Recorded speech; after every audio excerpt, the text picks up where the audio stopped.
আসসালামু আলাইকুম, কেমন আছেন সবাই? আশা করি সবাই ভালো আছেন। আমরা চলে আসছি আজকে নতুন একটা দিনে আরেকটি ভিডিও নিয়ে।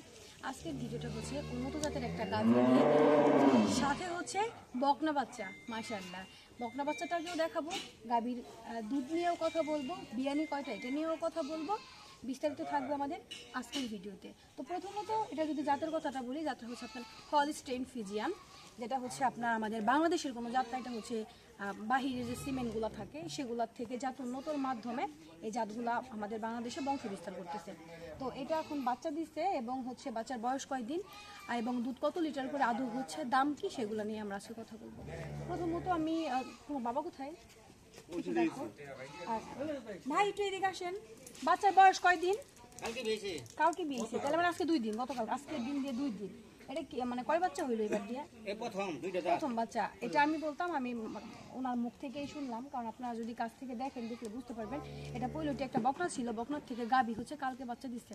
এটা নিয়ে দুধ সকালে কয় লিটার পাইতেছেন? মানে এখন তো আসলে উনানের চাপ আছে একটু, তাও সকালবেলা 8টা, মানে সকালবেলা একটা মানে 8টা। আমরা কখনো 10টা টার্গেট দিব না, আমরা 9টা টার্গেট পর্যন্ত দিব, যে সকালবেলা 1টাতে 9টা করে দুধ পাবেন। কিন্তু গরুটা আপনার বডি অনুপাতে, যে বড় অনুপাতে শরীরে একটু মাংস কম আছে। মাংস আর উন্নত জাতের গরুগুলা একটু কাবুই থাকে শরীর, কিন্তু তাও একটু যত্ন দেওয়া লাগবে। চাপটা ভাঙলে এবং দানাদার খাবার যদি ঠিক মাফিক মতন দেওয়া হয়, তাহলে দুধটা আবার অটোমেটিক নেমে আসবে।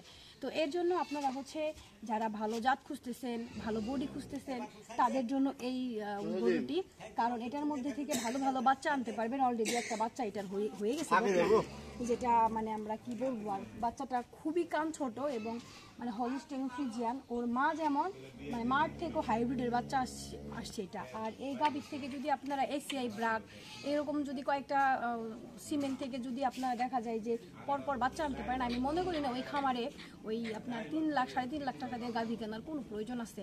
কারণ গাভী হচ্ছে আমরা নিজেরাই হচ্ছে উৎপাদন করে নিব খামার থেকে। এই থাকবে আমার আজকের মেসেজ। আমি হচ্ছে দামটাও বলে দিব, একটু আসতে বলো, দামটাও আমি বলে দিব যে কি দাম সে চাচ্ছে সেটা নিয়ে। এবং ডিসক্রিপশনে নাম্বার দেওয়া থাকবে। এবং উলানে হালকা একটু চাপের ভাড়া আছে, যেহেতু কালকে বাচ্চা দিচ্ছে। ভাই দাম কত চাইতেছেন? 2,80,000 দাম চাইছেন। 2,80,000 হচ্ছে ওনার চাওয়া দাম। এখানে তো আলোচনা করার সুযোগ আছে, আলোচনা করার সুযোগ আছে, কারণ অবশ্যই এক কথায় কখনো কোনো জিনিস বিক্রি হয় না। হ্যাঁ, 2 দাঁতের, মানে 2 দাঁত কেবল ভাঙছে, আপনারা দেখে নিবেন, ওটা সমস্যা না। আসলে আমি কখনো গরু কিনলে কখনো দাঁত টাত দেখি না, কিন্তু আপনারা অনেকে আছেন যে দাঁতের কথাও জিগান। আমি কখনোই গরু কিনলে দাঁত জিগাই না। আমার কথা হলো, অনেক সময় দেখা যায় যে 4 দাঁতেও আপনার প্রথম বাচ্চা দেয়। তার মানে কি বুঝলেন, ওই বকনাটা সঠিক সময় হিটে আনতে পারে নাই, বা বড় হয়েছে ওইভাবে খামারি বুঝতে পারে নাই। তো সব কিছু মিলে এমন হয়ে যায়। এর জন্য ওইটা ভাবনা চিন্তার মধ্যে কিছু না। আমি দাঁত দেখে কখনো গরু কিনি নাই কখনো। সবই হচ্ছে গরু দেখলে যেটার মনে হয় যে না এটার মধ্যে থেকে কিছু ভবিষ্যৎবাণী আশা করা যায়, আমরা সেটার কথা বলি। এই যে দেখছেন, মানে গরুটা কিন্তু অনেক বড় বডি। এই যে আমি যদি এখানে দাঁড়াই, উঁচাই দাঁড়াইছিলাম, আমি যদি এখানে দাঁড়াই, এই যে দেখেন বড়, কিন্তু আমার কাঁধ না শরীর কিন্তু। তো আমরা হচ্ছে এখন পিছন থেকে ওকে একটু দেখাবো, ওর যে উলানের কন্ডিশনটা একটু দেখাবো একদম। আর এই যে গরুটাকে একটু যত্নআত্নি দিয়ে কৃমি ওষুধ টষুধ খাওয়াতে হবে, কারণ এই যে একটু পাতলা পায়খানা করতেছে হয়তো, বা দীর্ঘদিন আগে কৃমি ট্যাবলেট খাওয়াইছে। পিছনে উলানে প্রচুর জায়গা, আবার হচ্ছে যে এইদিকেও হালকা একটু চাপের ভার আছে। আর বকনা বাচ্চাটা তো এক কথায় অসাধারণ, কি বলবো আমি, মাশাল্লাহ। এই বকনার থেকে আপনারা ভালো জাত বানাই নেবেন। এই যে দেখেন বকনা বাচ্চার সাথে, মানে একটা গাভীর সাথে ধরতে গেলে আরেকটা গাভী হচ্ছে আপনার, মানে এটাও একটা গাভী হয়ে যাবে। বাচ্চাটা খুবই ভালো আসছে আমার কাছে মনে হচ্ছে, সম্ভবত এটা ব্রাকের বাচ্চা, কারণ ব্রাকের বাচ্চার ইগুলা এমন থাকে, যেটা আমার কাছে মনে হচ্ছে। বাচ্চাটা তো খুবই লম্বা এবং খুবই ভালো আর কি। এটা নিয়ে আর কিছু আমি বলবো না।